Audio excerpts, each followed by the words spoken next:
So welcome to the first SAMAG event for 2022. We hope everyone had a great summer break and didn't catch COVID, unlike myself. So it's really exciting. We are here in real life. That hasn't happened for a long time. So thank you to 107 Projects for hosting this event. But of course, we are still in the age of COVID, so we are doing this as a hybrid event as well.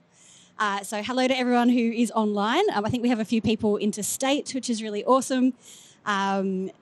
People joining us virtually, that's the beauty of, if you're going to learn anything from COVID, that we can do this.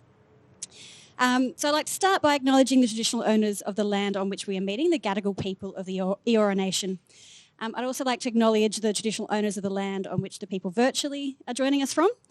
I pay my respects to elders past, present and emerging, and extend that respect to all Aboriginal and Torres Strait Islander people here today. So my name's Hannah Bush. I am wearing two hats today. I am the co-chair of SAMAG and I'm also the senior strategist at Left Bank Co. So that is the partnership of tonight's event. For those who aren't familiar with SAMAG, it's the Sydney Arts Management Advisory Group, and we provide professional development opportunities for arts leaders. And for those who don't know Left Bank, we are an urban consultancy. Our director, Michelle, is here. And we do a lot of innovative strategy and planning at the juncture between cities and creativity. So tonight we are exploring the future of creative spaces and the importance of creative space in supporting our arts and cultural communities. I do have slides over there, so there will be some content for you to engage with over the course of this evening. This is a big week for Left Bank. We are celebrating the release of a report, which was at the front if anyone wants to grab one, or you can also get off our website. And that is the report that's a culmination of 6 months of really hard work by some pretty amazing and passionate people who care a lot about the creative space in our cities. So why creative spaces? I mean, there's 8% of the Australian workforce rely on creative space to earn a living, create their art, run their businesses. It's space for presenting and experiencing creativity and culture. It's also spaces for making and participating in creativity. They're spaces that bring distinctiveness and vibrancy to our cities. They're also really good for our economy. They drive innovation and they attract investment. However, if my buttons are going to work on me, we are facing a creative space emergency. Urbanisation and affordability pressures are perpetuating what we are literally calling an emergency. It's pretty dire. As you can see, some stats there. These are a little bit out of date, but between 2012 and 2017, we lost over 110,000 square metres of creative space. That is equivalent to the tallest Lend-Lease tower at Barangaroo. That's 6 times the footprint of the Opera House. And we would all be kicking and screaming if we lost 6 opera houses in one go, but we're not kicking and screaming so much about the spaces for making creativity and production of culture. Last 5 years, so since those stats were put together, there's been a COVID, 2 years of a pandemic, and we've all heard recently the closures of places like Giant Dwarf, 505 Theatre, the Lansdowne. So we're losing presentation venues as much as we're losing our production venues. This loss is leading to the loss of creative workers. So in that same period, we lost 2,000 creative workers, and the sector reduced from the 3rd largest to the 5th largest in the city. So it's pretty scary sort of outlook. We're really anticipating the results of the recent census, and with that, the city will be delivering us a floor space and employment survey, which will tell us kind of an updated picture of those numbers. So hold tight, probably later this year, early next maybe, we'll have a better picture of how those numbers are looking. So tonight, we are talking about this very problem, but we're not going to dwell on the problem. We are talking about solutions. We want to keep this positive. Basically, we have had a wonderful 6 months with a really diverse group of people tackling this issue together. So thanks to the City of Sydney's Knowledge Exchange grant, Left Bank Co put together an incubation program, and we had 40 people from the cultural sector and the property sector work together to explore how they could look at different models and different solutions for changing the way that we approach and deliver creative spaces in our city. Many of those participants are here in the room. I see lots of familiar faces. It's the first time we have seen each other and met in real life, so this is really exciting. And then tonight's event also coincides with the official release of this report. So Michelle is going to speak in a moment, and she's going to take you through the program itself and some of the insights and findings that came out of that program. After that, we are going to have a little panel of some pretty amazing people who've been at the core of this program over the past 6 months. So we have this panel will be moderated by Kristen Cornell from the Australia Council, who is a long-time advocate and supporter of the city's work. We have Lisa Colley from the City of Sydney, who championed this work many years ago and gave Left Bank our first start in this topic. And then we have two of our cultural sector participants, Jess Cook from 107 Projects and Shai Magdalene, who's an independent theatre producer. And then we have two property sector partners, so Erica Pawley from Lemac Property Group and Roger Dring from Lendlease. So, without further ado, I'm going to pass over to Michelle to take you through the insights from the report.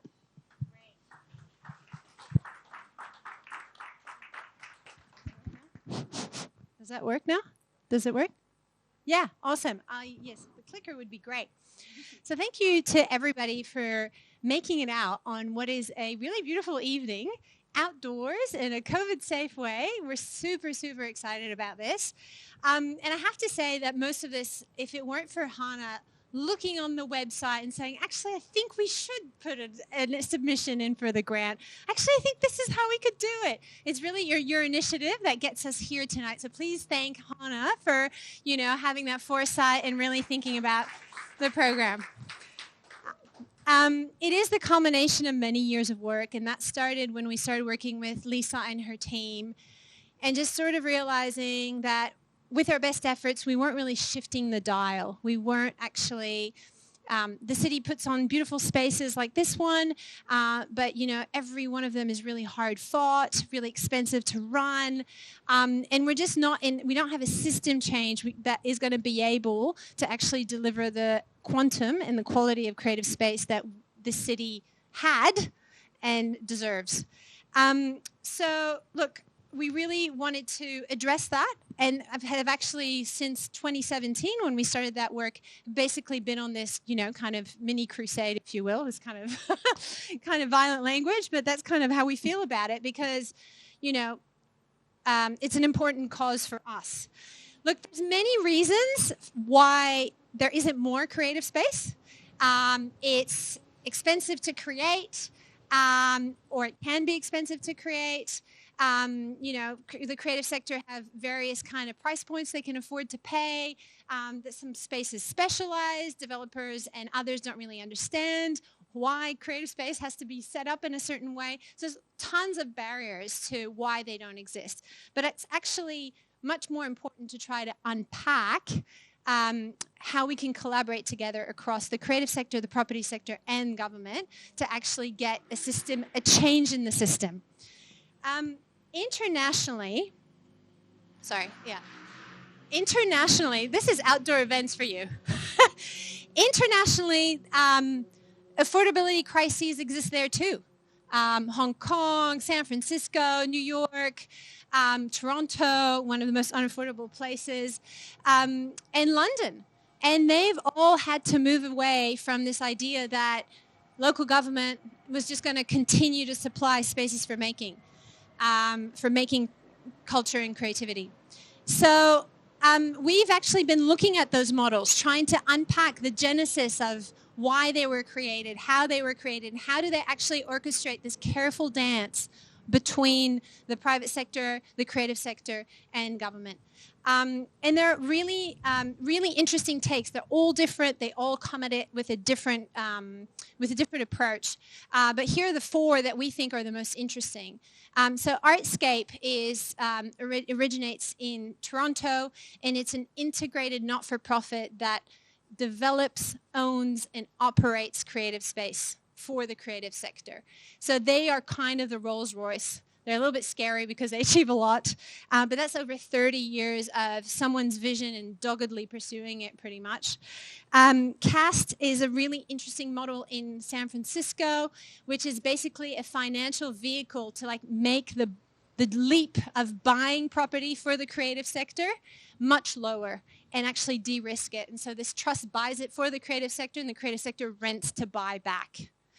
The Creative Land Trust is a charitable organisation set up by the Mayor of London's office, and they hold property in trust for the creative sector in perpetuity. They've got currently 3 projects with other projects on the books coming up.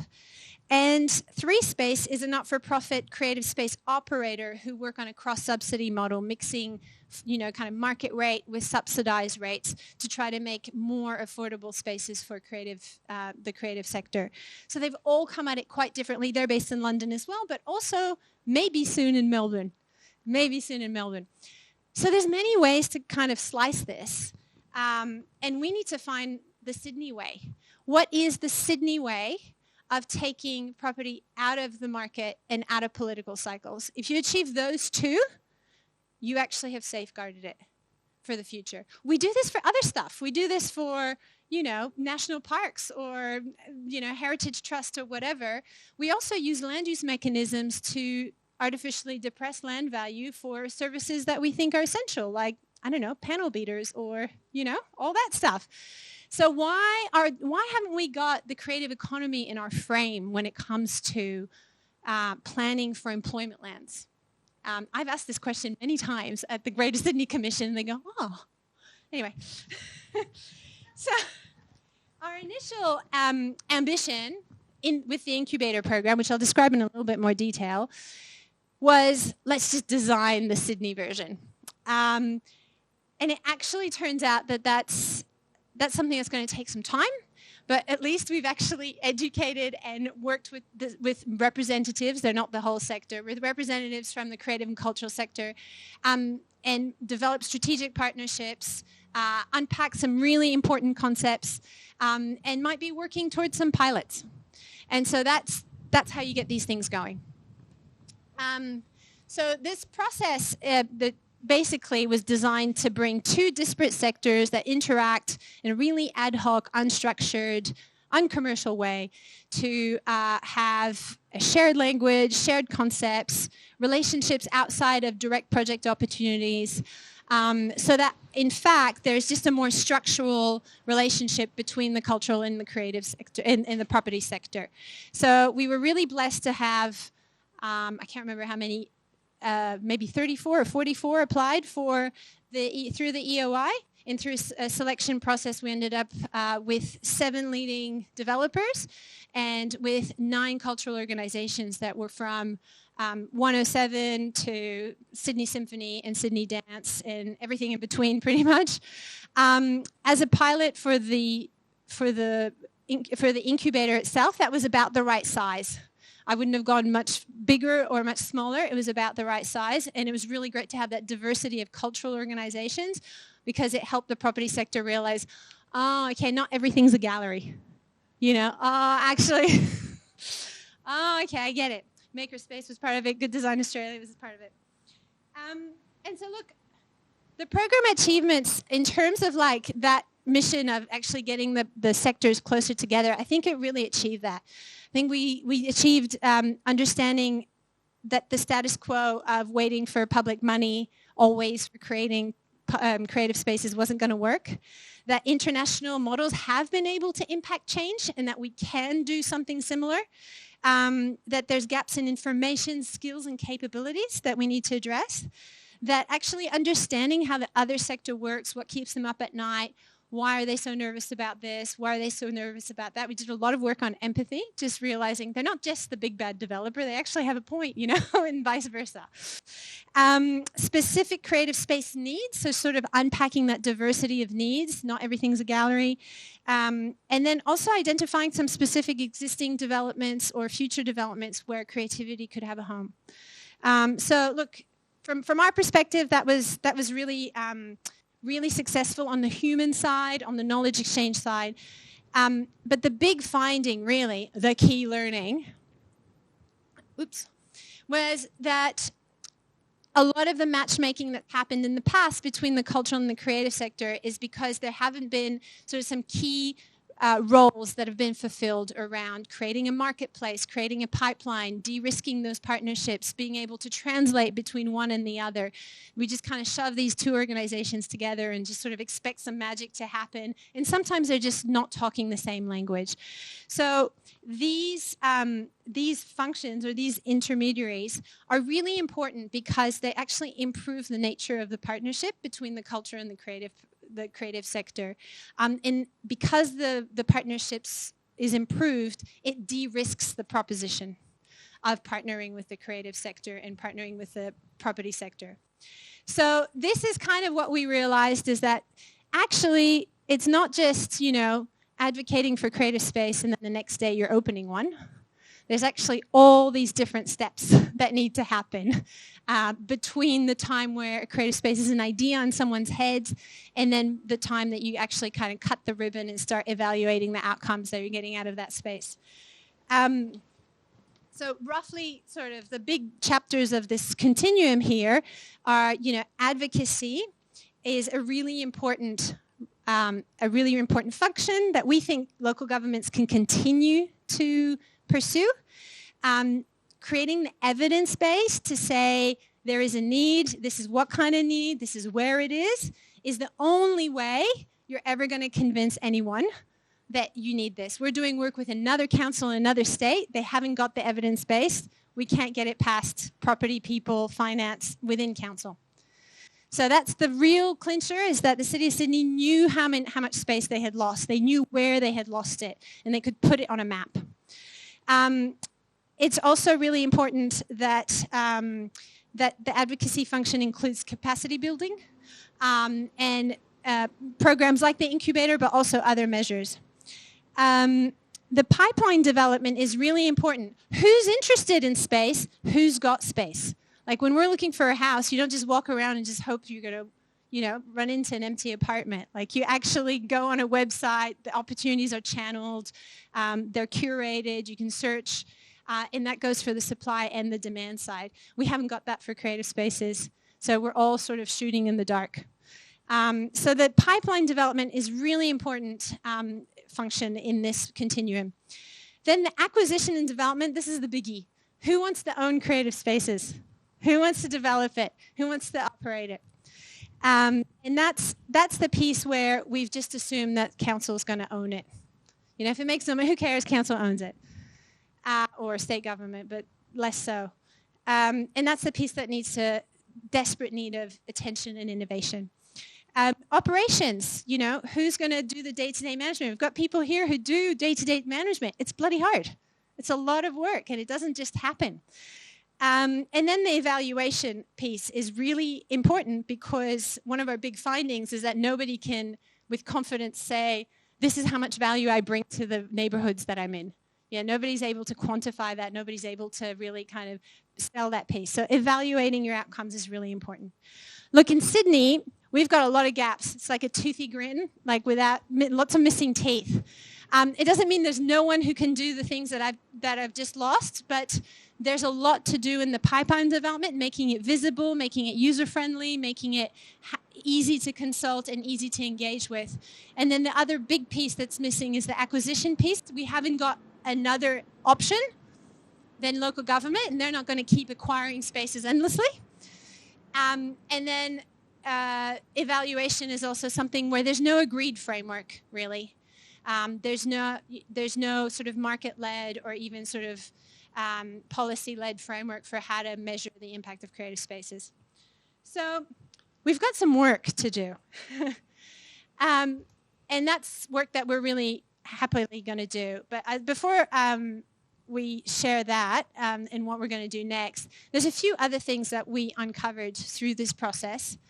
And one of them was the ability to kind of sell your value proposition as a creative organization, as a creative organization, the ability to say, this is the value that I bring, and you'll see it in, footfall and audience and this and that. The ability to present that full picture is the most convincing thing to anybody that you're going to partner with in the property sector. And so it's really important to have that value proposition ready and to know what value you bring. So that's one of the things that we learned. There is value before you actually enter, before there's a project available or an opportunity or whatever. It's really important that the development sector keeps engaged with the creative sector, because even if it's not an immediate opportunity, they will learn so much from those partnerships. They will learn how the creative sector works. They can support the creative sector sort of more generally. They can also de-risk the partnership, because when it comes around for a project to come to light, then they know they're known entities. They're not just someone we're picking out because we have to put a bid in. And so it's really important that there's kind of corporate engagement with what the creative sector is in Sydney, the majors, but also the small to medium sector, because there's so much talent here. It's pretty unbelievable. There is nascent appetite. So the creative sector, a lot of the developers we worked with were like, but we don't think they want to own property. I think they want something kind of light and easy. That might be true, but there is actually a growing appetite for people in the creative sector to actually independently own the assets, so that they can make sure that they don't end up being redeveloped or changing uses. And we saw that this appetite was a bit bigger with the organizations that had, sort of good governance, a good board, a good balance sheet, and also an appetite from the majors to sort of serve as a bit of an ecosystem for example, the dance ecosystem or for the music ecosystem, that they could actually shoulder some of that risk and make some spaces available for the broader ecosystem. So those were really good signs. Affordability, which was sort of like a central tenet, is danced around a lot, because what's affordable to me may not be affordable to you, and vice versa. And that's no different in the creative space. Different operators, different businesses have different thresholds. And so one of the solutions that we're sort of thinking about is this idea of being able to benchmark that. This Mayor of London does that. They benchmark it around artist living wage. And then from that, they extrapolate how much an artist can actually pay on their space, on their workspace. And then from the workspace, they figure out how much the actual property can be sold for. And so that, it just allows, it grounds it in reality. A 10% discount may seem like a really generous move, and it's always better than no discount, but it may not be what's needed. And so we need to benchmark it against real data. And then delivering, so planning mechanisms are often also brought up, like, oh, but we said that, you'd had to put 200 square meters or 500 square meters in this new tower, but the quantum alone doesn't make it good space. So I would rather they had less space, but better quality. And so we need to build in those more qualitative measures into those kinds of mandates. Can't just say, but look, we created 5,000 square meters, but if none of it is usable, then it's not really solving any problem. So those were kind of 5 big other learnings or insights that came through. And we were able to share that with the City of Sydney, but also state government, who listened to some of the presentations we did at the end. So it's not like it went on deaf ears, hopefully.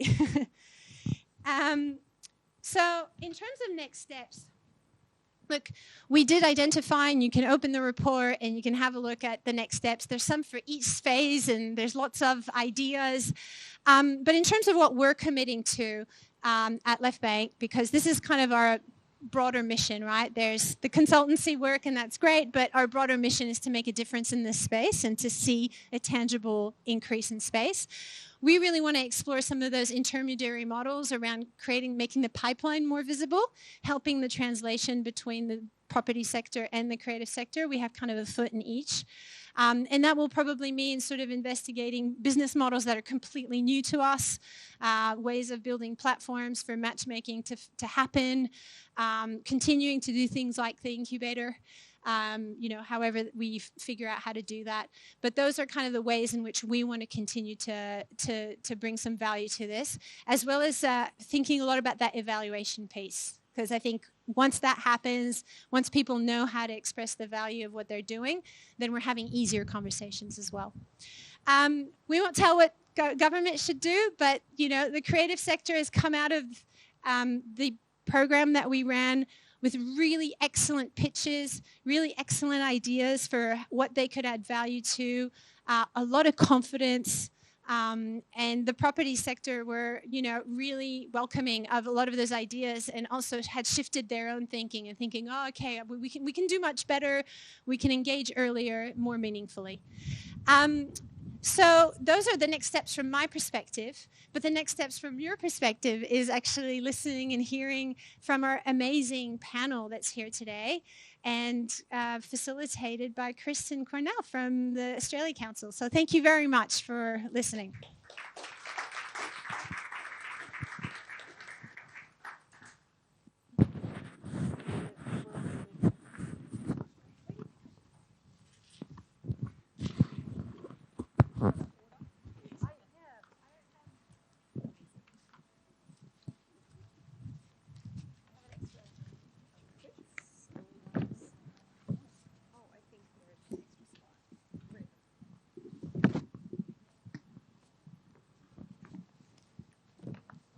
All right.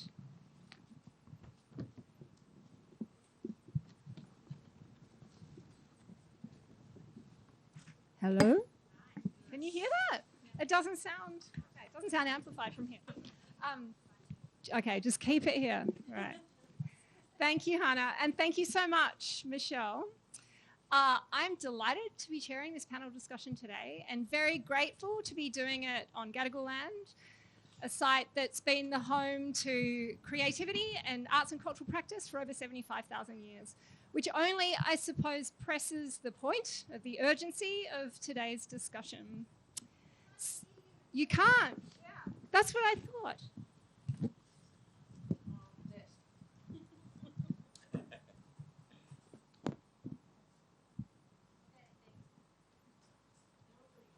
Hello. Okay, that's more like it, right? Yeah. Okay. All right. And Jess, you can sit there. Okay. Good job, Jess. Multitasking. So, yes, my name is Kristen Cornell. I work at the Australia Council for the Arts. I work in the research team there. I manage research partnerships.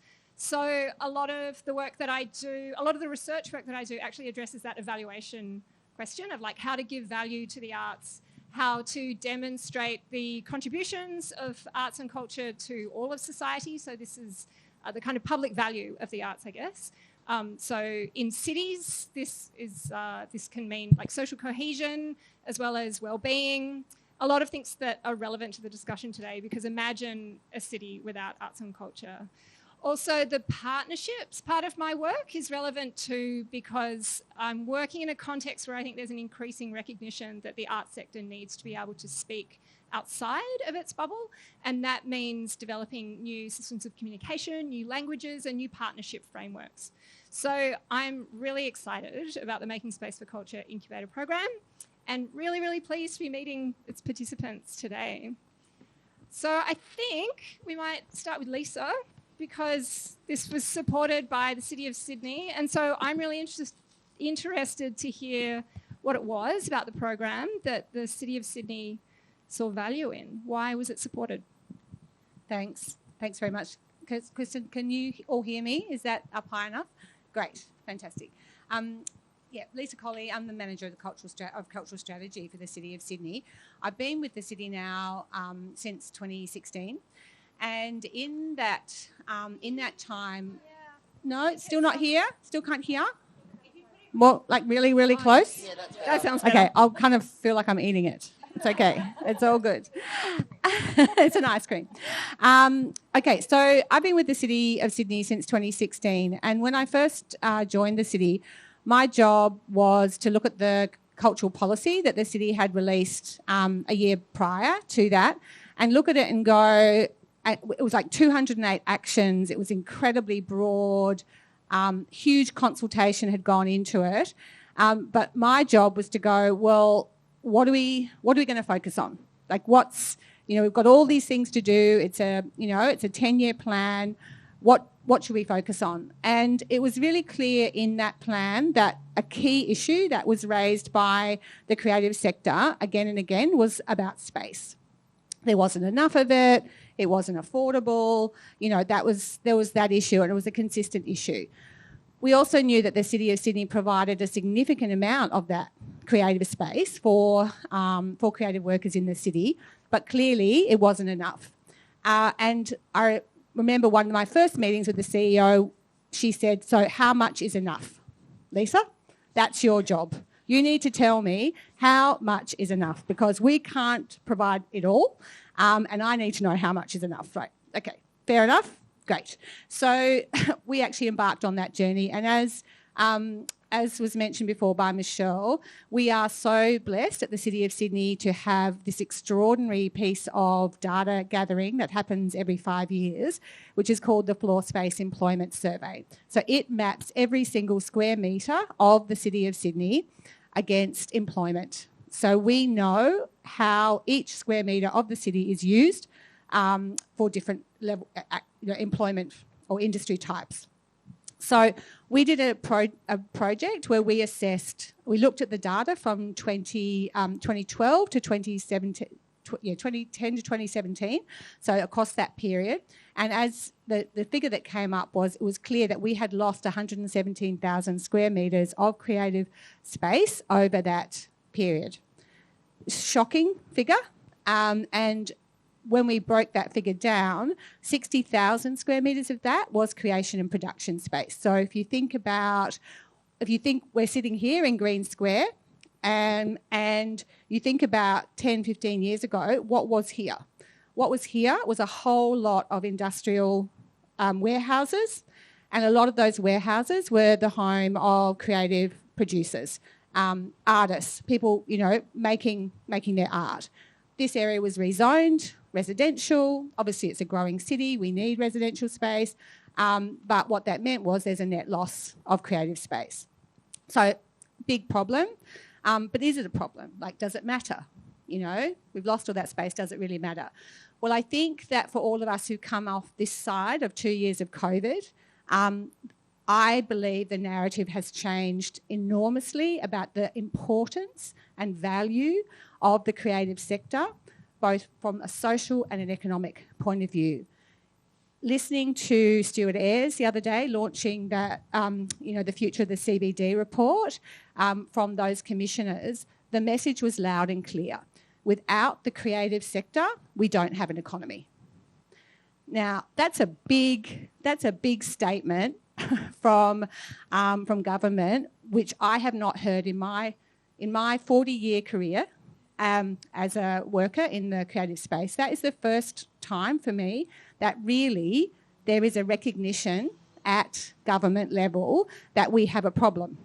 And so it is a problem. It is a problem for our future prosperity, for our social cohesion, right across the board. So so therefore, for us, we published this report in 2020, which had all of that research in it about the floor space, but also about the things that people value about culture in their city. And as part of that report, we identified, by looking at international examples, but also looking at our own environment, that we had a capability gap in Sydney, both in the cultural sector, in the property sector, understanding how to create space for culture.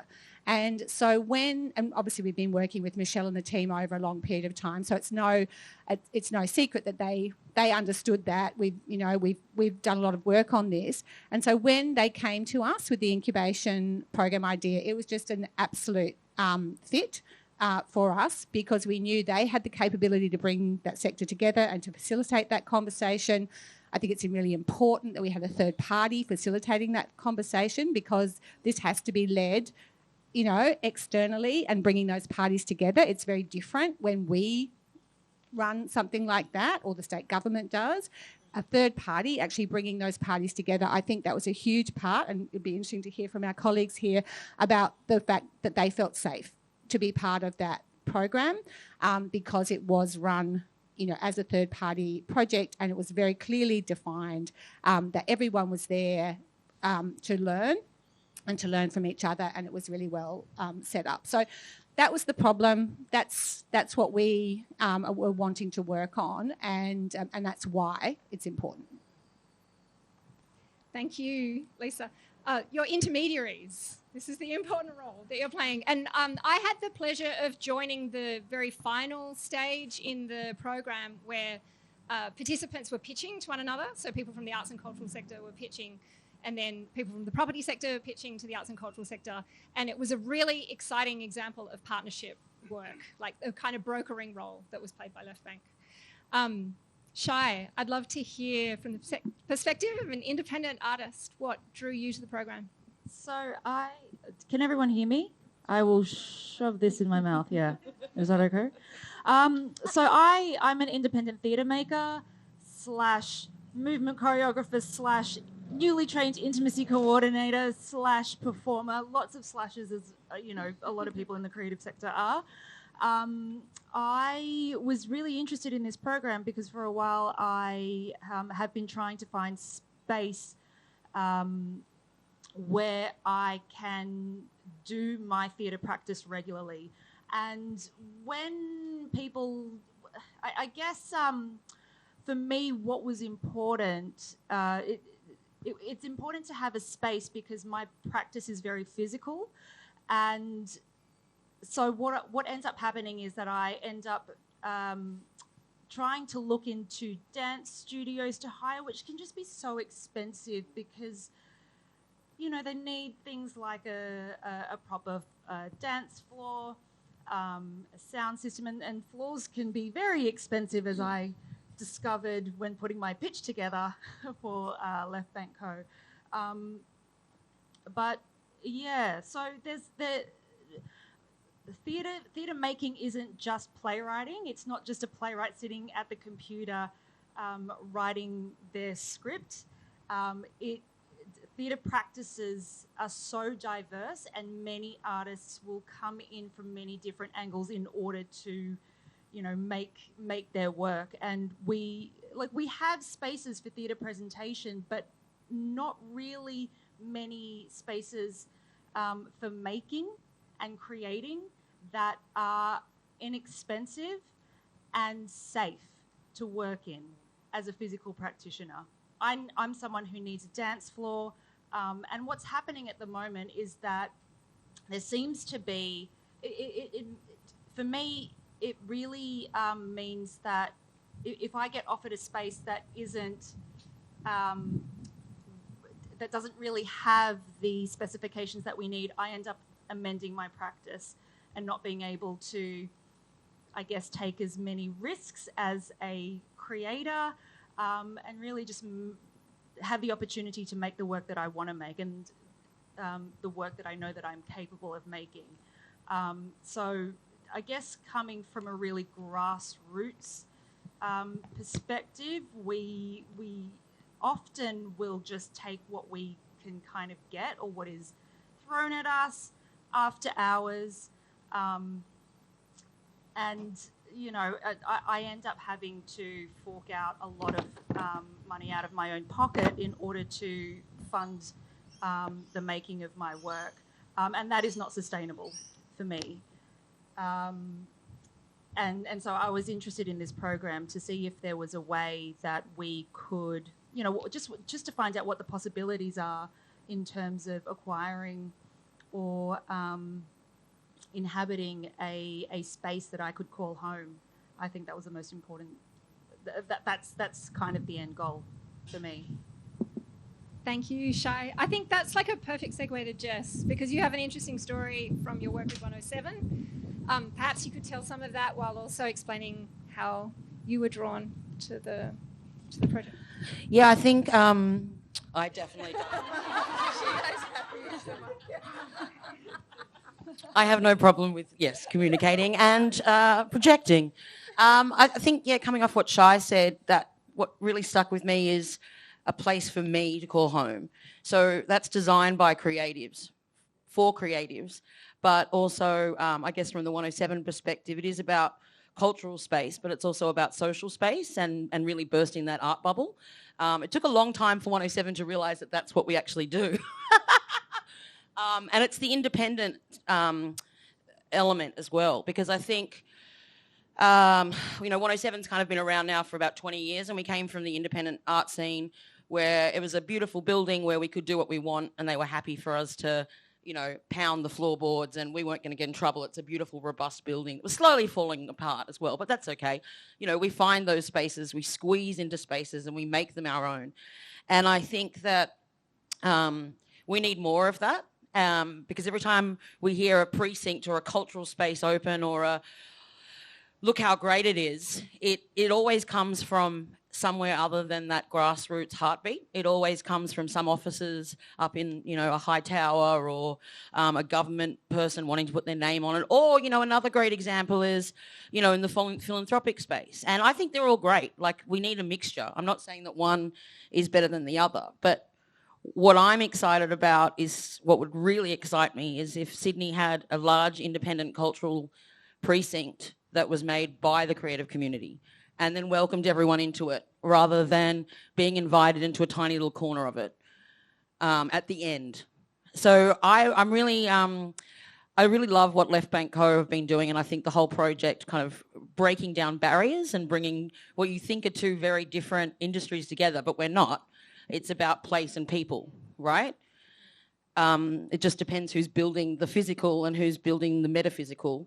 And so I was just really excited. And also, the City of Sydney is incredible, but they shouldn't do it all. And I think it's actually, if they did it all, it'd be boring as well. Like, we need a mixture. And I really, it's funny because coming again from that independent background, a lot of people from our kind of community along the way see development as being a negative thing, but it's not.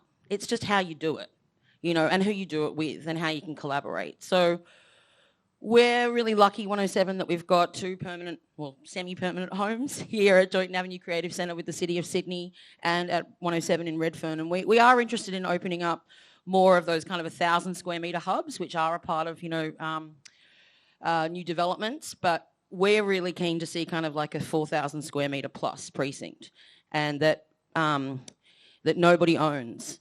I think that's the really important thing, that there's a neutral space that anyone can call home, whether they're from the corporate world or from government. Because I think the corporatisation of public space is really bland and everywhere, and it can be done really well. But if that's all we have to experience, then where's that cultural grassroots heartbeat? Because it's in Sydney. We just have to help it be more visible and more accessible. Thank you. I'm going to try to raise my voice to your decibel level. Sorry. I'm so energised. And there's so much more in there that I want to come back to. But I also want to hear from our other speakers who represent the property sector. Roger, could you please tell us what brought you to the program? What interested you? Absolutely, thanks. And I hate following Jess. She's so passionate about all these things, but that's what we've loved about this program. So the question, why did I join this? So for me personally, this is a big challenge and it's complicated. And we look at it quite seriously. We represent a lot of opportunity to influence our future cities. And that's how people live, work and play. And that's fundamental to urbanization. And that's really what inspires me, is how can I make a difference and contribute towards that? And for Lend-Lease, it was a similar decision. We work in lots of different countries all over the world, and we're really proud to call Sydney our head office and our home office, and proud of the legacy that we leave in that. And to be able to work directly with Lisa and her team and with the Left Bank Co is part of what makes that the right way to be as a developer. It's part of being part of our Sydney, engaging with that and working out how to do that. So it was a no-brainer when it came across, and we all look at what we think we can contribute and get out of that together and learn a thing or two. And, we represent the people in towers, but I love working with Jess. She's hilarious. But it's been great fun. Thank you. Thanks. Thank you. Erica. All right, I'm going to start with a confession. So I've been in the property sector for 2 years, virtually the whole time we've been in COVID. Before that, I was always in local and state government. So as an urban planner, it's all about people and place. And I came into the property sector, very green, very small boutique company, and I knew we needed to do something with creatives. And I was really lucky to work with people that went, yep, okay, if you think it's a good idea, we should do it. I'm like, yep, absolutely, we should do it.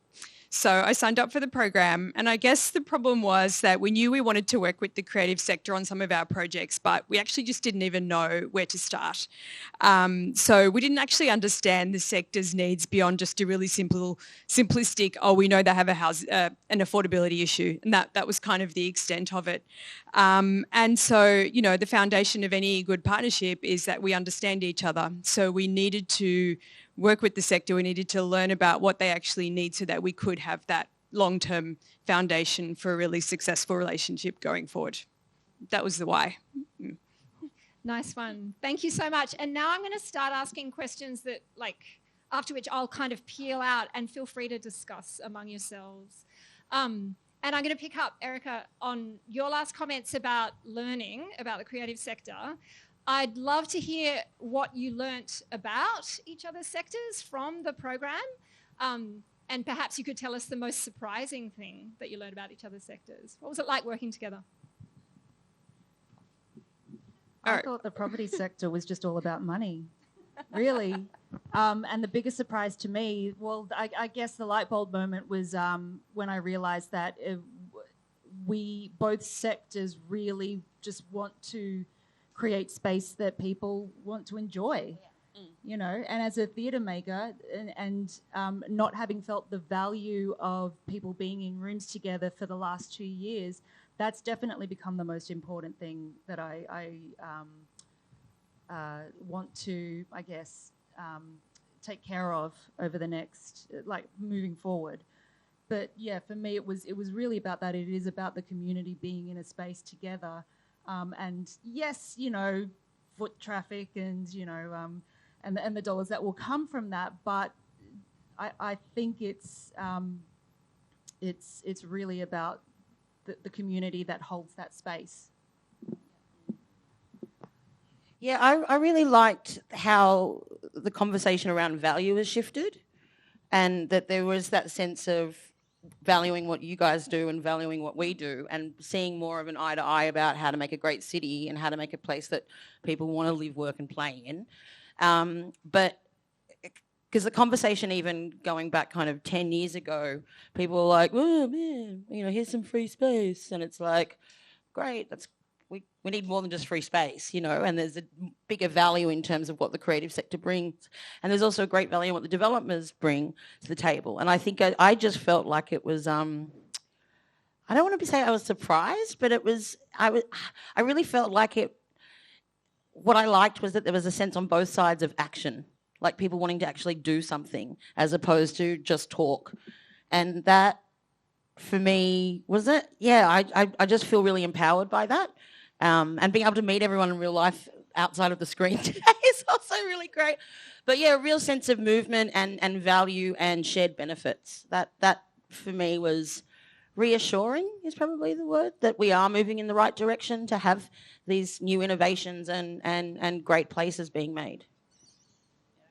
I loved our sessions so much as well, and I just loved the level of focus that I saw from all of the creative sector. Like you guys just are so clear about who you are, what you do, what your purpose is, what's your passion.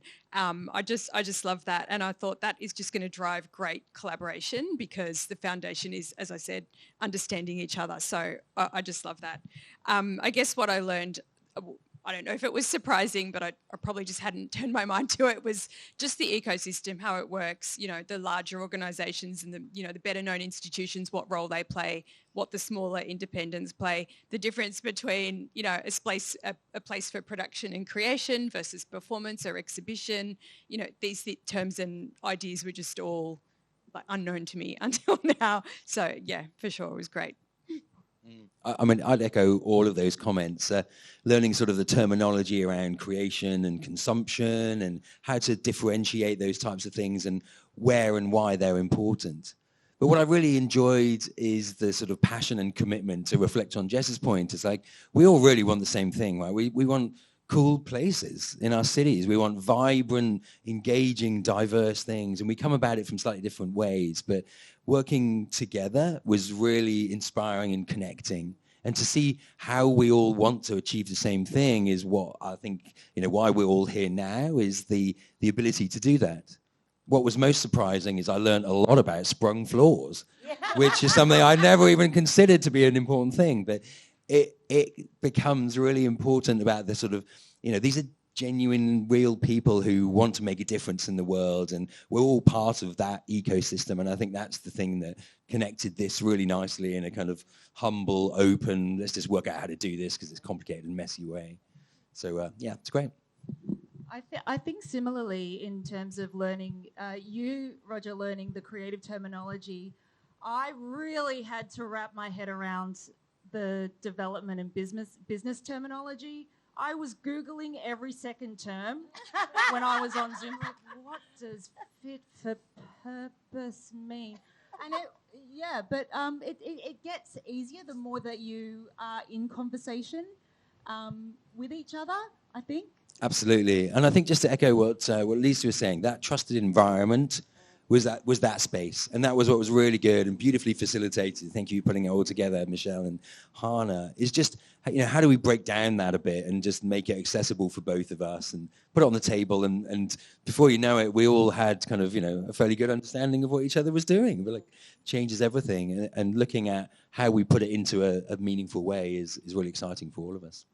My big learning I'm already putting into action. I'm writing out consultants. I say, I want creative space. They're like, okay, we'll have a gallery. I'm like, I'm not talking about consumption. I'm talking about production. Yes. You're learning each other's languages. And they look at me like, what? Make your spaces. All right, so there are obvious synergies here, right? Everyone wants to make cool spaces. They want cities to be dynamic spaces for people and community places. Where are the hurdles then? Where are the barriers? The tough stuff, why this isn't happening yet? That's a can of worms, isn't it? It's a really tough problem to solve. And I think with all the intention in the world, it still requires, the right people to be in the right room. And I think also the energy that's happening now, and to Lisa's point about the kind of the starkness of losing 110,000 square meters of space becomes really apparent. And the opportunity to kind of get out of each other's way, I think, is really important. We talked a bit about that in a couple of sessions, is we can't make it the city's fault or problem to solve. It's not a single point failure. And so how do we all put the right opportunity forward? So I think the question was what's the hurdle right now and what's in our way? It's kind of, there aren't the right regulations. There aren't the right opportunities for us to actually commit to something. We as developers have great skills at over-sanitizing the things that we do. And that's not intentional. It becomes a de-risking. It becomes a, how do we get out of our way? I mean, clearly of the creatives amongst us, it's not me. But how do we enable them to do what we want to see and what we actually genuinely want in our places is quite a hard thing to do in itself. So we push that and de-risk that and sanitize somebody else and effectively tie them in knots. And then we do the same to the city, and we kind of hold each other to blame or to account for things that, collectively we want to support, but there aren't the right structures and mechanisms to support. And so we're working on that. There we go. We're doing it. I solved it, right? We can go home. Q&A. Probably just to add to that is just the idea of value. I think Michelle spoke a lot about that in the beginning, in the intro, about, everyone understanding the value of what we bring. So maybe that just hasn't been part of the dialogue enough. But I think as soon as you value something, right, then you treat it differently. Yeah. I think just also getting in a room together. I would have never thought that I would be, on a Zoom call with 7 different property developers.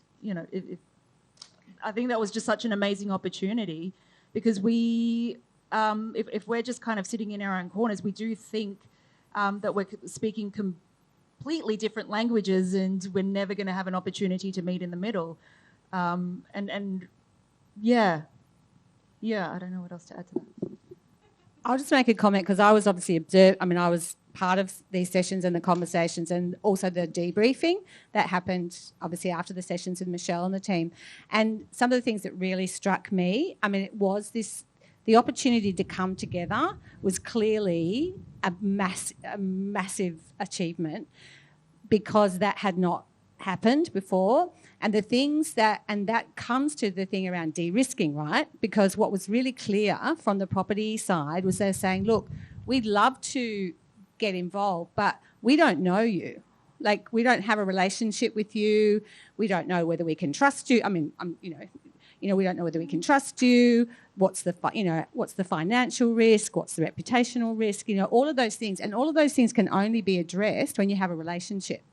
You have a relationship, you have a partnership, and you've got that in place. And I think that was a real, because actually through relationship you can solve anything, right? But it was also really clear from the property side that I saw the big aha moments was around getting the creative sector involved really early. So you were really clear about the cycle of development, like, and the different roles that different parts of your organisations play at different points. And there's a certain point where it's just too late. Like, the train's left the station, it's just too late to impact on, the outcome. So it's for us as the creative sector understanding where you need to get involved and building those relationships. And to me, that's actually a big part of what we need to do. It's also why we know we need to do this more. It's like doing it once is not going to be the answer. So we have to kind of keep that going. That was just an observation from me that was a really big takeout when I looked at both sides, and definitely the understanding each other's shoes, like from each perspective, was really, really important. But the risk part, that was the big, for me, the light bulb was like, okay, we've got to work out how to help the property sector manage their risk around this. Well, yeah, and I think that it's so beautifully articulated in Left Bank Co. I don't know if it's in the report, but in when to get creatives involved, or the community, the cultural community operators and designers involved. And we rebranded your beautiful thing. I did ask you though, didn't I? Yeah. But I even moved it earlier. So it's that in terms of what you're saying, the relationship, it's not like you have a partner and then, if they happen to give birth to a child or a building, you just turn up at the end. Like, you're a part of, do you know what I mean? Like, you are a part of the whole process. It's a bit weird to be like, oh, yeah, hey. So I think that very, very beginning, and the best things do, take time. And I think that, trust in that relationship. And so I feel the action I don't feel like we're just talking. I think we're getting to know each other. And I think then you can do really great stuff. Yeah. Absolutely. And I'd use different analogies, but I know your point. I get it. But what was really interesting is kind of looking at the two scales of things. So we had kind of like micro problems, looking, specifically with Shai, looking at some of the things that she needs for her organization and how to understand that at a micro level. But what's really important, and really what Lisa's talking is that macro scale of how do we set ourselves up for success collectively and systematic change. And that's what makes this program really exciting, is that's really the opportunity on the table now. And with the kind of the opportunities that present ourselves to be in person in real life, it's so much more fun. I loved our Zoom calls, but it's great to meet everybody here. So let's do more of that, and we'll put that together. And I think the other point of difference is permanent space, not just these pop-ups or temporary or interim use, because you don't really get the real value out of them. And I think that permanence is more possible now because there is a clear understanding, rather than it being a tokenistic, we'll put the creatives in the corner and take some photos, and then, there's enough of that. Art washing. Yeah, art washing, exactly. No, that's a really important point, Jess. I reached out to a couple of independent practitioners and found out what they were looking for in space, and it was a long-term residency, really. So many spaces that we engage with kind of have a hall for hire structure, where we just kind of like get in and then have to get out, and we have to leave the space a certain way. And that absolutely has its place, I think, in terms of the immediacy that is sometimes needed with independent theatre. But craft and work take a really long time to develop, and it's tough as an independent because you tend to be a very a nomadic group that will often go from space to space, and so you never really settle and feel like you can do all you can within the one space. And community as well. It was really important. And with those hall for hire structures, there isn't really a chance to build a strong sense of community, because you're all, you kind of wait outside in the foyer for them to finish up, and then you kind of go in and it's like, oh, see you later. And we're always just kind of passing each other. But if there was a space where we could have that thing where the community could just be in there, that was those were two things that I think really became apparent to me when reaching out to other independent creatives.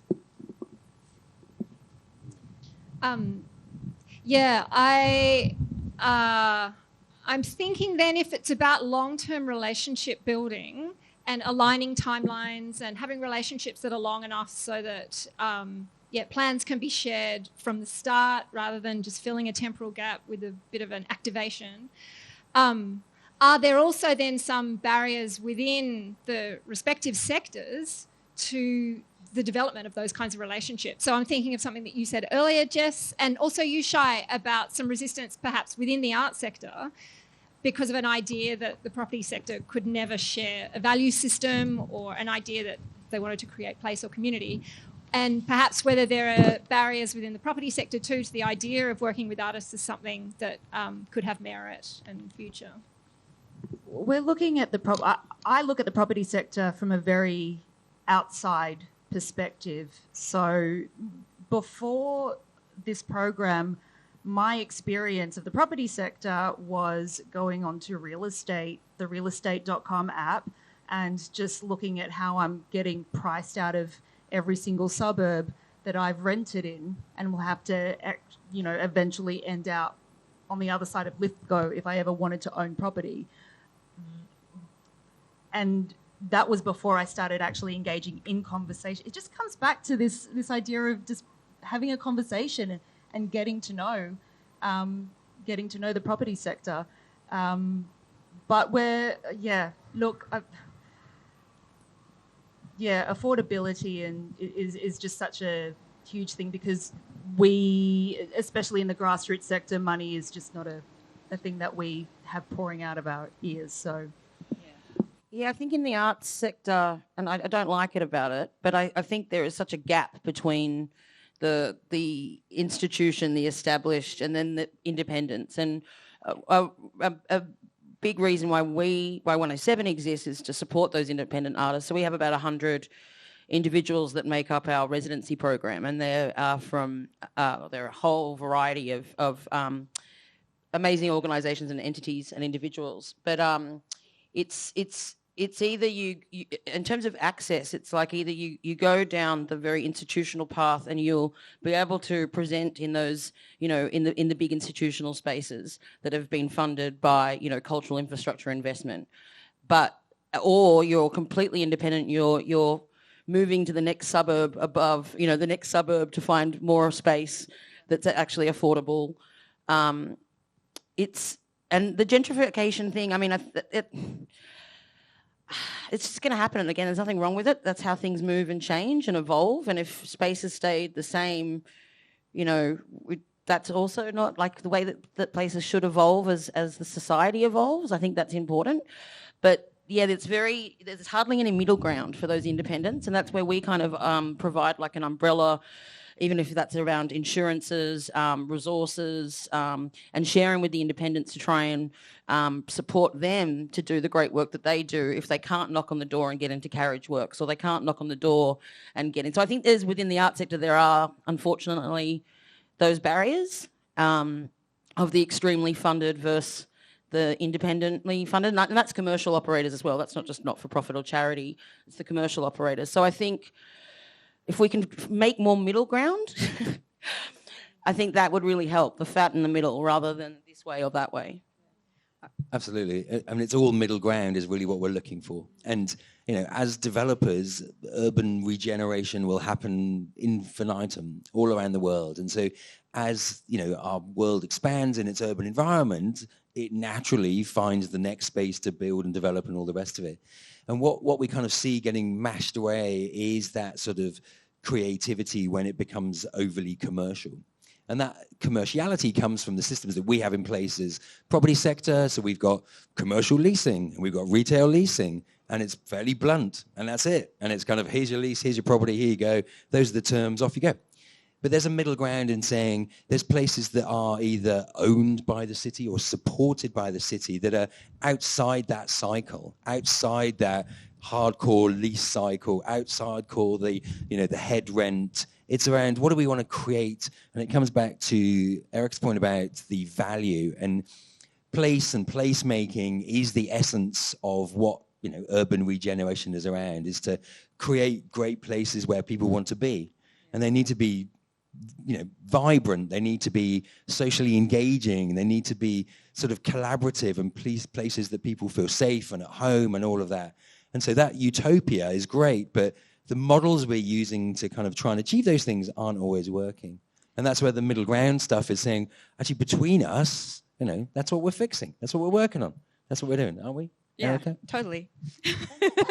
I agree, and I think you touched on a couple of structural issues with the property sector. We're not all bad, but there's a big part of the property sector that works on the basis of short-term transactions. Okay, I'm not talking about sort of organisations that can afford to take a longer-term focus like yourselves or us at LEMAC, but find a site, get approvals, get finance, or do your FISOs. It's all very like blah blah blah. Sell it, move on. Often there's a special purpose vehicle set up just for that site, and then it's gone. So it's all bang, bang, bang, and it's not about the accrual of value over time. Okay, it's done and it's dusted, the deal's over. I'm talking about run-of-the-mill standard type property, the ones that probably give the sector maybe not such a good name, maybe some of the preconceptions you might have had. But so I guess that with the creative sector, it's probably more about the accrual of value over time, and I think so is placemaking. So there's possibly like a mismatch there with some parts of the property sector that are more short-term focused, whereas the creative sector, I sense, is more long-term focused. So I think, I encourage you guys to find the developers, like the ones that have decided to come and be part of this program, and the ones that are prepared to stick around for the long term, to work to develop those partnerships, to let you have early input, to encourage it. And I guess just a second structural issue that leads on from that is, I'll probably take a swipe at government here now, and I used to be in government, but the local and state, like the consent authorities, like there's no incentives really, like with the exception of maybe City of Sydney, there's no incentives for creative space provision. The planning system has incentives and offsets for all different things, like open space, sustainability, even design excellence. These are all things that are sort of well-known tools in the property sector, but I just don't see, anything widespread in the system for creative spaces, yes, and then it's up to individual councils to do it.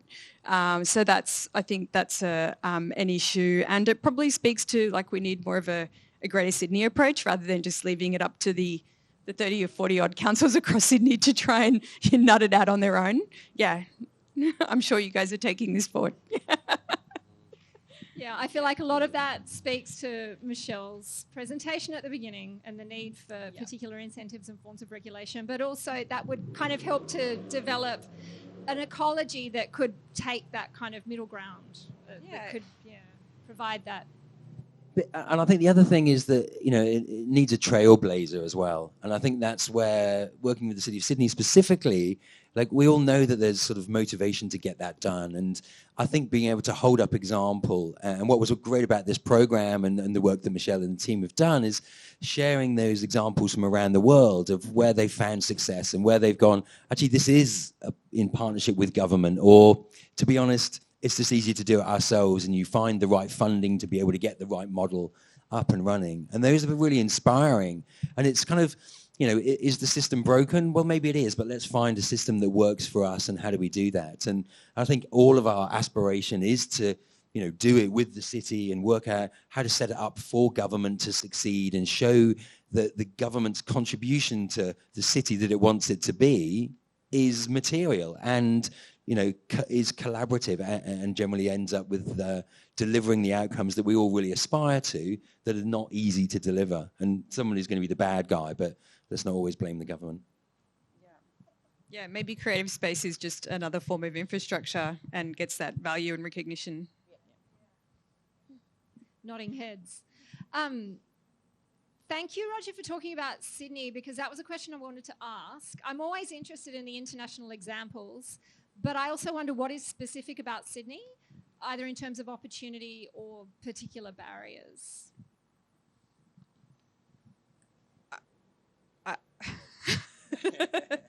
Look, I think a particularly Sydney problem, and it's probably a feature of many global cities, but just in Sydney, is just the huge imbalance between creative space, east and west. You know, whether you call it latte line, goat's cheese curtain, whatever. Either way, it's inequitable. You know, and we need to do something about it.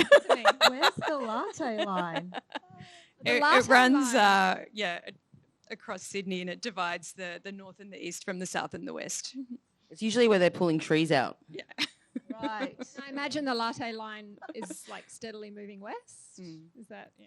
Yeah, as But I haven't affordability heard- worsens. Yeah. Exactly, yeah. Yeah. But the goat's cheese curtain that's a new one. I love it. See, I'm learning things from the property sector tonight. So, yeah, I think, again, that reinforces my case for a Greater Sydney approach to creatives. You know, we're going to see a lot of growth in Western Sydney. There's some really great centres that are poised to, you know, to grow and take centre stage. I mean, we've seen what's happened to Parramatta over the last 20 years. I mean, you've still got, you know, places like Liverpool, Penrith, Campbelltown, you know, huge population growth. What kind of city do we really want to live in if everyone who wants to be engaged with the creatives has to travel in, with respect to the city, obviously, which is, you know, doing an amazing job. But, you know, I think there's enough love out there to share it around. I also think the reality is that we do not have the zoning or the kind of floor space anymore that is going to meet the problem. Like, you know, we just have to name it. Like it's gone. You know, we just don't have that quantum. And so we have to really think differently about the problem. And I think that's where I think the conversations you were having around, well, what about the employment lands, you know, in other sections of, you know, of the city? How can we make that work? You know, if they're on transport lines, you know, but you've got to actually build things around it that make that work. You know, it can't just be a kind of, I mean, you know, don't want to isolate people. You know, you need to actually have something that works and make it, and have an incentive to do that. Which isn't to say that we absolutely need to address the issue in the city of Sydney as well. And I just thought you'd be interested in a little stat. I mean, you know, sorry, I'm a bit of a data nerd, data girl, but we did some analysis just around employment numbers, and basically, you know, the core creative workforce in Sydney has never been very large. Like, we're not talking a huge number. Yes, the creative industries is significant, but when we're talking core creative workers, I'm talking musicians, theatre practitioners, you know, like definitely at the central core of the creation. So at our last floor space survey, the total population of creative artists, musicians, writers and performers is only 793, okay? Meaning that the city, we were actually housing about 1% of that total workforce in only about 6 of our tenancies. So what we've worked out, based on this, the capacity to turn around the long-term declines in core creative workers in the city of Sydney is around 300 workers, which is akin to 1 or 2 decent-sized apartment blocks, right? So we're not talking, I mean, I think it's important to just be able to kind of put some scale and manageability into some of this conversation, and to see what a difference it would make, because it comes back to your comment, Jess, around the independence or the middle ground. The creative sector is an ecosystem, right? And those institutions can't actually they can't have product to put on if people aren't producing the product. The issue is we're actually a net importer of creative talent in Sydney. Like, we have to bring it in, right? Well, 2 years of COVID's shown us something where we haven't been able to bring it in, and, you know, we have a problem, right? We need to be able to accommodate the people who make the work. And that's not an insurmountable exercise. If we actually can address some of those, instruments that can take property out of the market, it's actually doable to make that work because people, you can pay rent, right? So you actually pay rent. Well, people can pay rent. It's just about the amount, and whether you can actually create something that's actually affordable. So I just think we have to really think about really bringing it down to scale and having some really hard number goals to achieve, and then we can actually work on something together to make that happen. Go, Jess. Go, Roger. You're still mulling over. Yeah. I mean, that's really interesting. It's quite confronting as a stat. It's small. And, I think that'll take some time to mull over what that really means. But, I think from a sort of aspiration of looking at place and our city and how our city should evolve, what I think we'd all agree is that we all need, all of the things. We want major institutions, but we also want fine-grained art and creativity and culture. And we want cool people, and we want music, and we want vibrancy, and we want all of the things, and we want them, in proportion. And so, just making sure that there's structure to be able to facilitate that is really important. And I think that's the bit I would like us to come out of this project, is just to make sure that it is much clearer on the size and scale of things that we're talking about, but also how to really nail the point that Michelle was talking about, the real value of what it brings to place and placemaking. We all know what that feels like, and it's very subjective, of course, we understand and appreciate that, but the reality is we all know what we really want. How do we collectively back ourselves to say, this is it, and this is how we do it, and this is what it brings to our city in its sort of micro, but holistically in its macro. And whether it's one side or the other side of your latte line, it's still creativity and it's still culture, and it should be diverse. And so let's do it, and let's do it in small ways. It doesn't have to be big, but let's just do it often and small. And Lisa, I love your ecosystem approach. It's really good to hear that come out. I mean, we're seeing government get its head around that in places like Tech Central, Westmead, Aerotropolis. There's a growing recognition that it is an ecosystem, around the innovation economy. It's the exact same with creatives, and actually they link very closely together, as you know. Yep. Yeah, I guess I was going to talk about value and rent. So our business model with the City of Sydney is we receive 100% in-kind subsidy, and then we redistribute that. It's really fantastic that we've just signed another 5-year lease at Redfern, when we were just an experiment there for a couple of years, and it will mean we just had 10-year anniversary last year, and it'll take us up to 15 years. And anyway, I got the lease drafted, and no, I didn't get it drafted. I received the drafted lease. I'm not into doing that anyway. And I was like, I think they've made a bit of a mistake. and I spoke to the real estate thing, and they're like, no, that's right. And I was like, no, really, I think you made a bit of a mistake. I think you've got our two properties confused. And he was like, what do you mean? And I was like, well, the ground floor at Redfern's almost doubled within a year. And he's like, no, that's right. And that kind of affects our business model, because how do we pass on, an extra, say if it's 3x they've now added another X. And that X, we want to provide that to independent community and cultural users. But how do we get that much value out of that? And I even said to him, I was like, have you seen the place?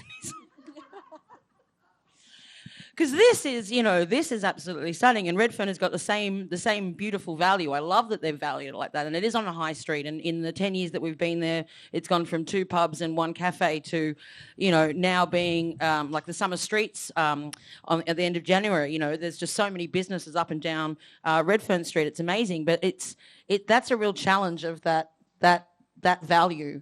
And it's really cool, because it should be worth more. But then it's like, how do you balance that gain in value? I don't know how to solve it, but it's an interesting Because Sydney's just getting, up and up and up and up. So how do you, create those caps or create those holding spaces so that within the mixture you still have, a brand new big flashy apartment, but then you still have affordable housing, you've still got social housing, you've still got a really great kindergarten, you've still got a funny old scouts hall or a converted substation, that mixture is what makes it interesting. But how do you ensure that everybody has a place at that table? It's a hard one. Yeah, it would be like a diverse value system. But the problem you point to is that perennial problem of the rents going up or the value going up in Redfern because of the cultural presence. Like, it's exactly what you're pointing to. That's what's happened in the time you've been there. Yeah, that contradiction. I'd really love to hear some questions from the audience. So if anybody has been mulling over something, then I think we were going to have, what was the mic system? We thought because people might not feel comfortable sharing a mic, understandably, if anybody... Yeah. So if anybody has a question, they could put their hand up and say it to Michelle, who will then speak into the microphone. Maybe it's overkill, but this will not be a super spreader that I'm safe. I already got COVID in the UK. You've already had it? Oh. Okay, who wants to ask a question? I'll be your awesome translator. Crystal clear. Awesome. What's your name? My name is Nate. Nate, lovely to meet you. Sorry, what's your question? Linda, you mentioned creative spaces. Oh, I think we have the same problem, volume-wise. You mentioned creative spaces as infrastructure, and I wonder if that has ever been pitched more directly and more economically as infrastructure. If we look at rail systems around the world, for instance, they all lose money. Year on year, it's very rare for a rail system to make money. The governments pour money in because one train, one station creates investment and jobs and so forth. I think the fact you said that 800 creatives essentially created this industry, and then you put on a show and you employ 100 people and 30 engineers and designers and so forth that actually have a bigger impact. Has the idea ever been thought of pitching it as a loss leader like a rail system that then has a greater impact? I think we've tried the multiplier. We have tried the multiplier. It's a convincing treasury argument, really. But look, the one thing I will say, though, is that Infrastructure Australia has now recognised cultural infrastructure as part of social infrastructure. So cultural infrastructure has never been defined specifically in that whole kind of Infrastructure Australia framework. It's the first time they've done that, and they're reporting and strategic planning this year. And we've been having some conversations with them, and I think we're getting somewhere, but it's a really long road. And you're absolutely right. I think you mentioned before that we're really good at incentivising other things that are actually, they cost us a lot of money. They don't make any money. So I always use the swimming pool example. Like, we spend an absolute fortune on swimming pools in local government. Like, I'm not just talking about us, but we do. Nobody ever says, well, what's the value? And why are we doing that? It doesn't make any money. And we pay service providers to run them for us. Whereas you try and have that argument with a piece of cultural infrastructure, you just people, it's just like blank look. So, we're trying to obviously look at how do we tell that story about cultural infrastructure being the same kind of service that's being provided to the community as open space, as swimming pools. And I think, the fact that we have much better recognition now that the creative sector is core to the economic performance of our city. And I hate the fact that we've had to get to that point where, we see it as being such an economic issue, but that's how the numbers work. That's how government priorities work. So we just have to be pragmatic and realistic about that, and actually really be able to demonstrate that whilst it's not a dollar, there's not a, I mean, in terms of the income generation and the commercial side of it, that's one part of it. But then you measure a whole range of other things around that, and we've done 6 or 7 studies at the city that have shown that for every dollar that we spend on, say, creative spaces, it returns like 1 to 4, 4 times its value back to the community. So we've done the numbers, but sometimes no one's listening to the numbers because it just hasn't clocked. It's even though we have the evidence, and people say, oh, if you've got the evidence, you'll get it. But we've had the evidence and we still don't get it. So it takes a huge amount of political will and a bit of a crisis, and we've definitely had that. And I think hopefully we don't lose sight of that over the next couple of years as we move, out of this cycle. I went to a really cool venue in New York that was in a swimming pool. I wouldn't mind a swimming pool. Yeah. That's the way to do it.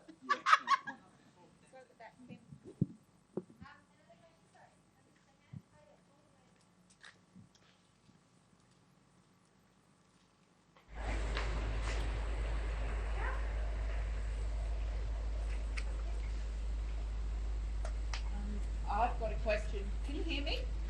Only just. It's all the other bit. I've got a question for Lisa, carrying on from what you're just saying. You noted that Infrastructure Australia has started to recognise cultural infrastructure. In my experience, there is a ratio of recreation footage, or meterage, I should say, in every local government area that is legislated. You have to have so much, and it's calculated on a population ratio. But there's no such thing for arts and cultural infrastructure. Is that an issue that's holding some of this back? Yes and no, and I think it's an interesting one. And I remember having this conversation at an international forum, and it was really interesting because one of the women that was there said, but you do know, don't you, that we just made that up? Like in terms of the open space number, like it was literally, we know we need to do something like that, so we just made it up, right? So, it's which is great because we actually get this huge amount of, open space, and we've done the most incredible open space studies in the City of Sydney, and we thought we should go down that route. The difficulty, I think, with creative space is that the types of space are so different. Like, there's so many different typologies to try, and if we said, for Green Square, we have to have X percentage of creative space, trying to then work out, well, what kind of space? And my worry is that we'd end up with much more, not great space because of that. And I think, and so that's where we need to be a little bit more nuanced, I think. But then there's another part of me that thinks, oh, go for your life. Let's just do that. Let's do that. At least we might, end up with something. But I think that's where some of the work that we've been doing, we talked about it with these guys in the incubator, that part of the issue for the creative sector is that often the space that they are offered is not suitable, but they end up having to take it anyway and compromise. And we heard that from Shay.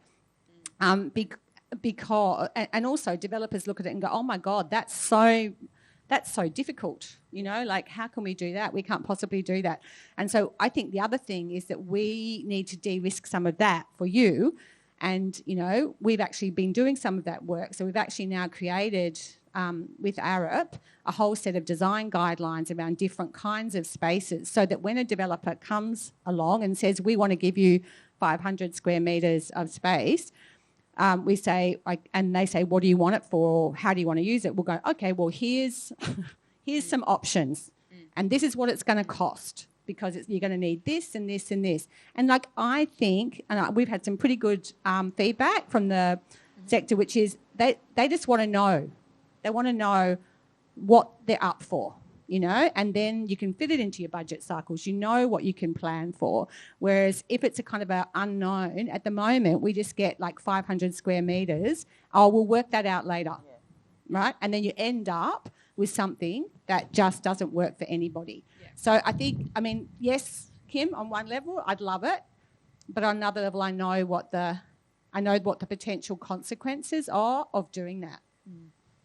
And even in open space, the people are moving away from that type of metric to an actual outcome approach, and, you know, a more bespoke place-based approach. And I would say that creatives absolutely needs that as well. But I think your point as well speaks to, you know, a developer coming and saying, oh, how much do you want? Or, you know, what kind of space is it? It goes exactly to what we're talking about here, which is you shouldn't be having that conversation at that late stage, you know, going back to that whole early input, partnerships, collaboration, working every step of the way. You won't need to have that conversation because you will have come up with something together that works for everybody.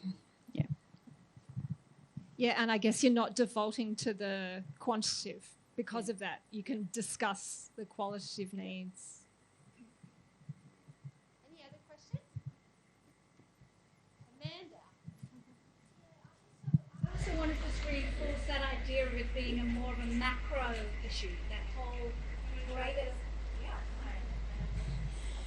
Just reinforcing that idea of the macro issue, that it's a whole greater Sydney problem, because if every single council is trying to negotiate with an individual developer, we end up with these tiny piecemeal offerings that are not fit for purpose, that end up failing, that often the bigger developments get sent back to Planning New South Wales because they get contested when councils are asking and negotiating for too many bids. So I think our work collectively and the fantastic work that you've done, all of you, to be commended, is actually starting to lead those discussions with other developers and with state government about how we look at the mapping of the whole city, because we have so few employment lands left. We have a cluster in the inner west, we have the other clusters out west. We have to be really strategic about how we focus where the hardcore production spaces can be, because they have to be on those lands, where the more kind of studio-based practice and sharing of presentation, early-level independent presentation like this and 107, to where the bigger spaces are. And I think that's some of our work to do with Create New South Wales, with state government, for us to actually advocate there. And reminding us all that in the beginning, when we started public art in development, people didn't get it. Now it's absolutely de rigueur to have some sort of public art because it makes your development better. Same with libraries, the floor space ratios, the understanding of the importance in a library in a local government is unquestionable. So, you know, we have those examples. We've kind of won those cultural battles. And I think this is the spearheading of the next one. And yeah, just really exciting that we're starting that conversation. And I'd like to know where we're going to go next. That's my question. Where to next? Well, we do have a new ministerial portfolio. Rob Stokes is now Minister for Cities. That could be a good place to start. Maybe Property Council could come with us. But we're going to have a bunch of different conversations ourselves. Some of them is about how do we voluntarily incentivize creative space and development through like existing tools that the property market already uses, like Green Star, those types of things. How do we start to make these pipeline more visible? Like what's a right technology platform? Some of them exist already. Do we build on them or do we create new ones? Like how do we go about that? We also want to start thinking about what a brokering service looks like, not one that adds cost, but only adds value. And so how do we actually do that in a way that's reasonable, where, you know, we're able to help the two sectors come together and help the quality of the partnership early on. And if it's a no-go, it's a no-go. That's okay. You know, you go on dates and some of them are no-goes. That's okay. You don't have to say yes to everybody, you know. I haven't dated in a long time. But yeah, so those are the things that we really want to do. And we, stepping outside, we're not commissioned by anyone. We're not, that's not the purpose. The purpose is like, how are we actually going to create these opportunities at scale? Because I want to see quantum and quality improve. And if, when I retire, when I'm 95, I can say, oh my God, in Sydney they have, more creative spaces, I'll feel good. But those are the things immediately that we're going to be looking at. If you are interested in those things, I also want to talk at a policy level, but trying to figure out, you have to figure out who to talk to. And I had just figured out who, and then they disbanded the whole team. And then now I have to find who the next who is. So maybe that's part of the strategy. But that policy question about planning for employment lands, we do it for other types of industries. Why aren't we planning for creative employment lands? I brought that up several times, and I'll continue to do that kind of stuff as well. So if you want to talk about any of these opportunities, if you want to get to know some of the people at the incubator, if you're interested in being part of the next one, if you're interested in funding part of the next one, just get in touch. And if I can't help you, I'll just say, hey, you know what? I can't help you, but so-and-so can. So we want to be the connectors, not exclusively, but if we can help make connections that wouldn't have otherwise happened, we're very happy to do that. Awesome. Yeah. Because, one of the questions I anticipated asking tonight, which I don't feel like I need to ask, is how do we get beyond the pilot to systems change? And I feel like that's a lot of what's being mapped out in this work, like the mechanisms for changing the game.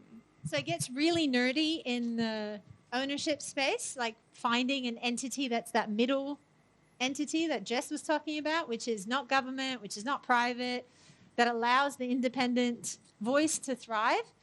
And it gets really nerdy around how it's funded, what tax credits it used.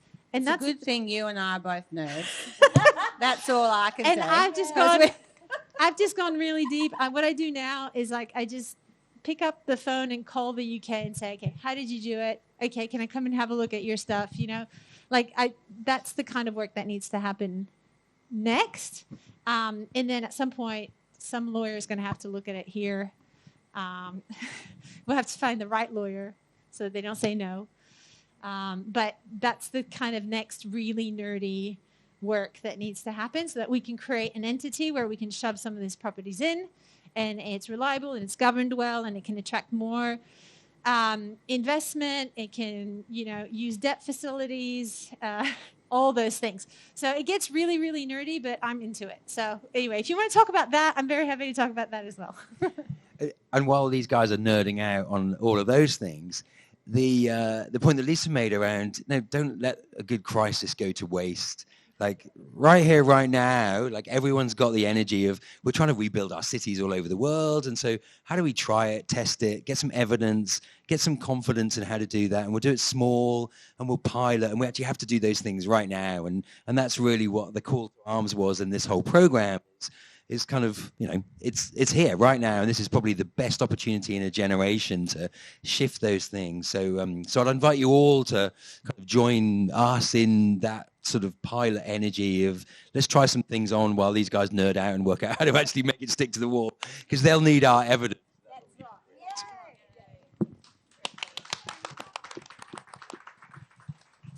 Are there any more questions? Yeah, I think we have a question here. In the short term, what sort of things do you see being able to be implemented quickly? Absolutely, and thanks for the question. So having just met Jess in person for the first time, we've obviously been chatting for the last 6 months, and some of her team, it's organizations like that and the work that Michelle and her team have been able to do that say, actually, we've got space available. As any property owner in the world know that there's a change in how property is used right now, and there's an opportunity to say, look, we can use it to repurpose and try some stuff, and we need to come up with some genuine and succinct evidence around how to value place and placemaking and add personality back to it. And I think we can all go through the city and find the horror of to let, shop rent, closed doors, closed windows, and no one wants to see that happen. So while we've got an opportunity of being able to use our spaces productively and constructively, how do we do that to ensure that they create the spirit of, the city that we want to see? And so part of that is an opportunity to pilot spaces.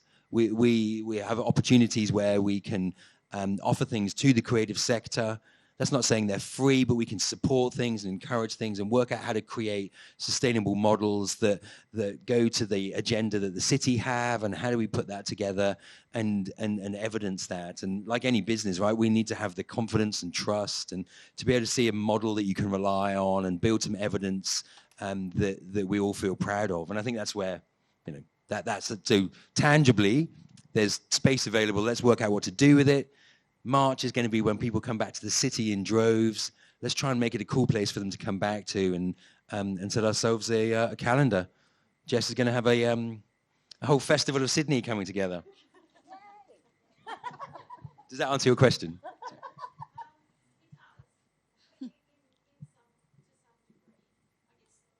Things that I was thinking back to what Erica said earlier about that we need mechanisms in place to be able to support the cultural sector.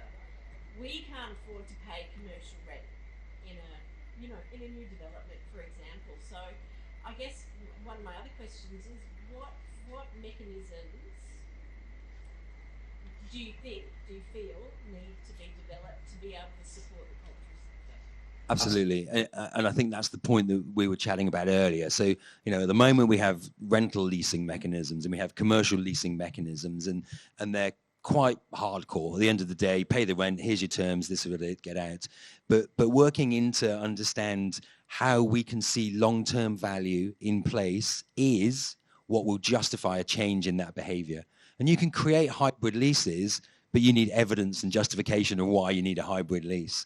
And there'd be no landlord who would say, yeah, you can just have it. It sounds like fun.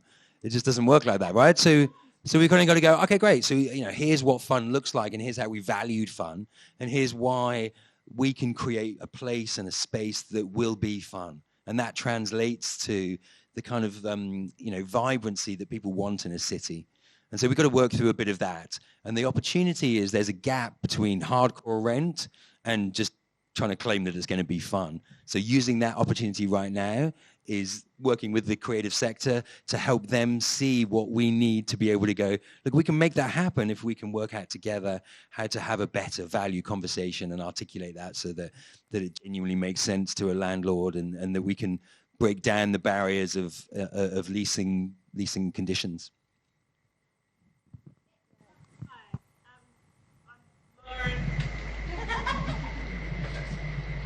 So, Lauren from the Property Council, and at risk of speaking on behalf of the developers, they're doing such phenomenal work here. And I think the thing is, there is a will from the property development sector in the here and now. So I look after our commercial office committee here in New South Wales, and they are saying exactly what the developers at the table are saying. We have space and we would love to be able to make it usable for the arts and culture sector and for the entrepreneur sector. And there are models, many of which have been explored here, that are available to use. But there are other models. So, we've met with Renew in Adelaide, who work with the entrepreneur sector. They provide space, and they are that intermediary, but in particular they are the de-risk place. So they take out the lease with Lend-Lease, and then they sort of sublease it through to the sector, and through through subsidies and other mechanisms, they help with the fit out. They ensure that both parties aren't faced with the risks. They exist as those intermediaries. And I think there's a huge amount of work and conversation that have been happening with Left Bank, with 107, with the developers, with the City of Sydney, with Arup. There's a huge will and an opportunity to make this happen. But there is also strong interest. The Premier's office is interested in this. The Treasurer's office is interested in this. And the 24-Hour Economy Commissioner has it as an outcome in his strategy that needs to deliver on. So, when we say don't waste a crisis, now is the time. There is an opportunity to make that happen, and there is a willingness, and there is so much work happening. So I think, while I don't have a direct question, I just want to commend the work that Left Bank and the City of Sydney and Arup have done, and all the participants that, let's make it happen, and there is a will and there is a a working group of bees on the ground, bringing it to life in many different ways, and the conversations are happening. So rest assured, we're on it. We're on the case. That was awesome. Thanks, Lauren. Thanks for sharing all that. It's really compelling. Hi. Just quickly, evaluation was mentioned very early on, and I've got a question. I suppose, Lisa, you will be able to answer this. But in terms of criteria, the Cultural Data Network does have quite an extensive criteria in order to evaluate the value of culture and arts and artists, etc., social value, civic value, and so on, not just economic value, because I think that we hear, and, I think, why there is a lot of focus on the value of arts and creativity at the moment is because everyone knows that they need the artists, they need the creativity in order to bring people back. So it is an opportunity to move away from the economic value. So my question is, have you been looking at, or can you use the Cultural Data Network criteria in order to prove, finally, the value that arts and creativity does bring? Yeah, we do have the measurement framework. There's no doubt about it. And it's national and it's agreed and it's, it's been well evidenced and all that sort of thing. The issue, I think, and what I heard from the property sector is we have to be able to translate that in a way that works in, say, in the say for something like the, what do you call it, the well ratings, like the star ratings. So there's a star rating that's a well rating, which is about well-being. And what we recognise through this program is that there's actually an arts and culture kind of component in that well rating. It's pretty poorly nuanced, right? It needs a lot more work. And that's where I think some of that work potentially, but we have to bring that to that framework because that's the framework that the property sector use. We have to bring it to the Infrastructure Australia framework. So, we've done a lot of that work in the cultural sector to kind of get that measurement, those data standards and measurement framework. But we now have to take it. It's a bit like, standing in the other shoes. We have to take it into those other sectors and help translate that for those sectors into their framework, because otherwise there's no way Roger's going to be able to convince the powers that be that, we need to put this amount of money into this. There's got to be some way of measuring that. And they were very clear about that in the incubator. They need the measurement. They need to be able to say, this has had this impact, and we need to be able to measure that. And it's not so much economic, but it will give an economic return because it makes their properties more valuable and people want to buy them. But the things that make that happen are those cultural factors. But we have to bring that to the table. But that's the conversation we're having. All right, should we wrap up there? Yeah, I think we'll... yeah, thank you. Big hand for our thank panel. Our fantastic panellists. I want to thank Left Bank Co. for this fantastic program. I want to thank City of Sydney for supporting it, and SAMAG for hosting us tonight, but also 107 Projects, this manifest example of this kind of partnership work between the cultural sector, urban planning, the property sector, and it's so nice to be here in real life tonight. Thanks, Kristen. You just took all my thank yous for me. But I very quickly just wanted to say that we've got piles of reports there. Please take one with you. Take some for your colleagues. You can also download the report off our website as of today. It's officially out there. We also, on a SAMAG point, stay tuned to our website for upcoming events. This is the first of our year. We hold them monthly. You can sign up for a membership. The price of a membership is 2 events, so you get your money's worth and you get great discounts to things like Remix, which Michelle and I happen to be presenting at on the next stage of this work. So if you want a masterclass in those 4 models, we're going to be doing that at Remix. So thank you once again to our excellent panel, everyone, for your hard work. And please have a drink and actually get to know each other in real life.